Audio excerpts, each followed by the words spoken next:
outs in the top of the 5th inning. The man on second is Saito.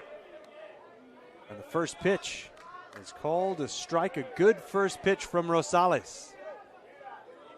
Kevin Rosales, 15 years old, turned 15 this past April. Is he making his second appearance of the tournament? 2 scoreless innings to his name so far. 1-1. Off speed, inside, 2 balls and 1 strike. Keep in mind that Cuba had allowed a total of 1 run through its first 2 games. Different story tonight facing Japan, but a good pitch and a pop-up and foul ground. Third base side, play made by Gonzalez. And the side is retired. 2 hits.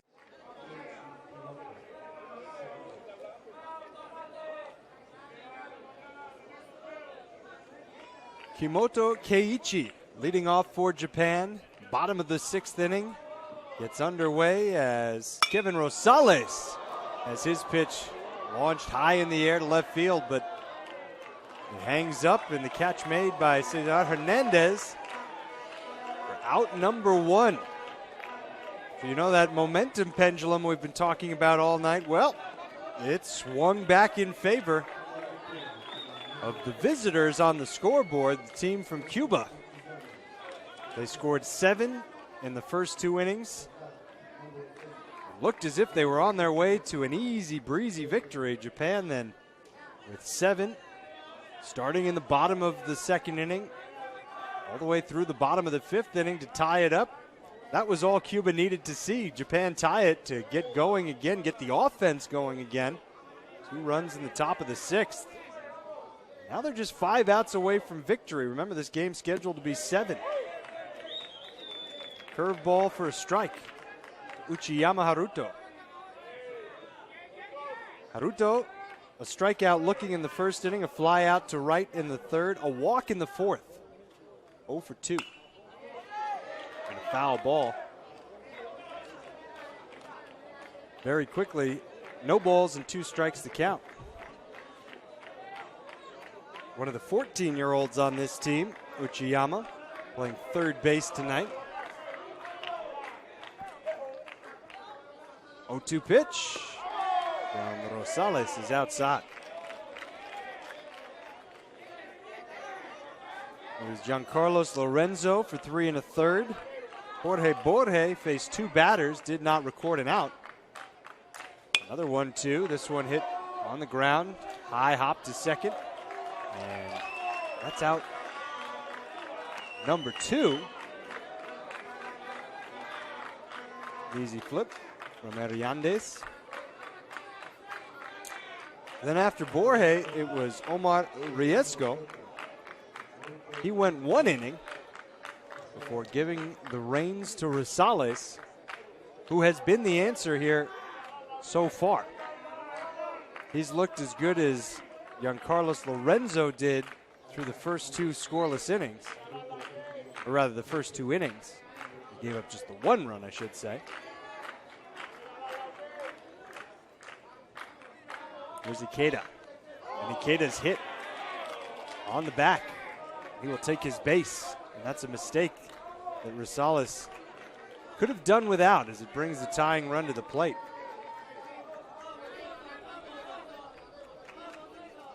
You can see from the rotation on the ball, a curveball that got away. And we'll say it got Ikeda on the hamstring, but it was kind of the upper hamstring area. That's a base runner Japan's happy to have. The last thing you wanted if you're Japan after that 2-run top of the 6th for Cuba was to go down in order without making any noise here in the bottom of the 6th inning. You want right now to force that pitch count of Rosales up and to put it in his head at least that it's not going to be an easy 7th, even if you do get out of this 6th inning with the 2-run lead or any kind of lead still intact for Cuba. Here's Obata. 2 hits and a strikeout A run batted in, a run scored. Very complete night for the right fielder, batting 5th in the order. Ball 1 low.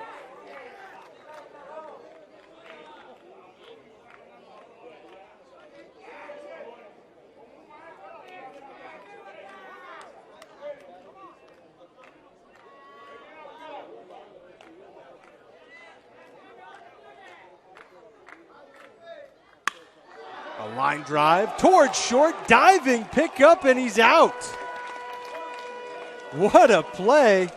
Dion Jorge diving to his right, taking a hit away from Obata, sending us into the 7th and final inning tonight. Outs away from a 3rd consecutive victory to open up group play. And on to start the bottom of the 7th is Kevin Rosales. Drops a curveball in for strike 1. The pinch hitter is Suzuki Yuito. Suzuki strides and takes the pitch in the dirt.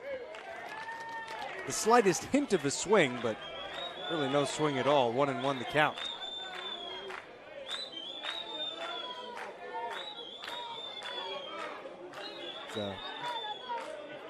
Again, the pinch hitter Suzuki off the bench, trying to shake things up. Saka Reia, the catcher, is on deck. And then Saito. Joshua Hiromu, the first baseman, had been 0 for 3 in this 6th slot in the batting order. 2-1 pitch. Big swing from Suzuki. He's a little too quick, and the count is even at 2 balls and 2 strikes. 9 runs on 10 hits for Cuba, 7 runs on 9 hits for Japan. They tied it up in the bottom of the 5th inning, only to see Cuba immediately reclaim the lead with 2 in the top of the 6th. And now a full count, and we wouldn't have it any other way for you to start the bottom of the 7th. The infielders back up for Cuba. Suzuki windmills the bat through the zone now. Holds it ready. A long look in. Rosales comes home. Cold, strike 3. A close pitch at the knees over the inside corner. Suzuki caught looking, and that's a huge strikeout for Rosales. See the sequence that got him there. It began with the beautiful curveball before missing down in the dirt. Rolling behind 2-1. He stuck with the breaking pitch to pick up strike 2. And there it is, strike 3, a beautiful pitch, a pitcher's pitch. Japan down to its last 2 outs.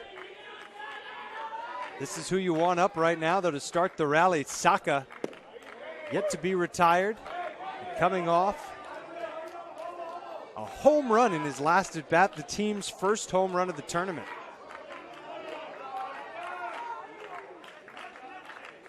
Oh, 1 pitch from Rosales. After that steady diet of breaking pitches to Suzuki, it's the fastball that quickly puts him ahead of Saka, 0-2.